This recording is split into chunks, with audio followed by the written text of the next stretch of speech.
I'm entering now my 6th year in office, and for each of these years I have given my absolute all. I believe that leading a country is the most privileged job anyone could ever have, but also one of the more challenging.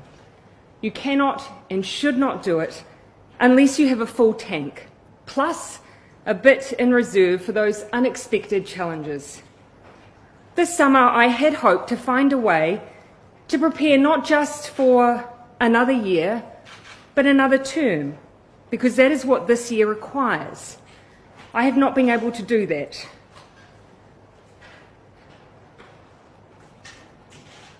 And so today I'm announcing that I will not be seeking re-election,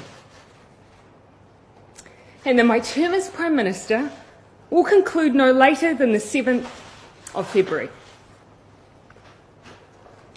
This has been the most fulfilling 5.5 years of my life, but it has also had its challenges. Amongst an agenda focused on housing, child poverty and climate change, we encountered a major biosecurity incursion, a domestic terror event, a major natural disaster, a global pandemic, and an economic crisis. The decisions that have had to be made have been continual and they have been weighty. But I'm not leaving because it was hard. Had that been the case, I probably would have departed 2 months into the job. I am leaving because with such a privileged role comes responsibility.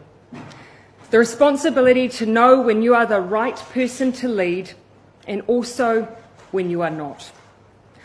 I know what this job takes, and I know that I no longer have enough in the tank to do it justice. It's that simple. But I absolutely believe and know there are others around me who do.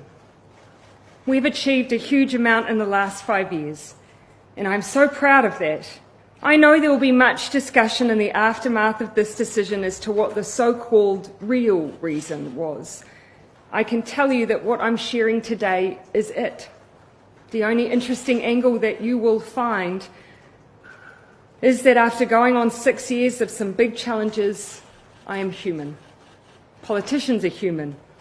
We give all that we can for as long as we can, and then it's time.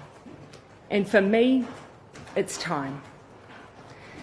I intend to remain a member for Mount Albert through till April. This will give me a bit of time in the electorate before I depart and also spare them and the country a by-election. Beyond that, I have no plan, no next steps. All I know is that whatever I do, I will try and find ways to keep working for New Zealand, and that I'm looking forward to spending time with my family once again. Arguably, they're the ones that have sacrificed the most out of all of us. And so to Neve, Mum is looking forward to being there when you start school this year. And to Clark, let's finally get married. For my part, I want to finish with a simple thank you to New Zealanders for giving me this opportunity to serve and to take on what has and will always be the greatest role of my life. I hope in return I leave behind a belief that you can be kind but strong, empathetic but decisive, optimistic but focused, that you can be your own kind of leader, one that knows when it's time to go. I think we'll call it a day.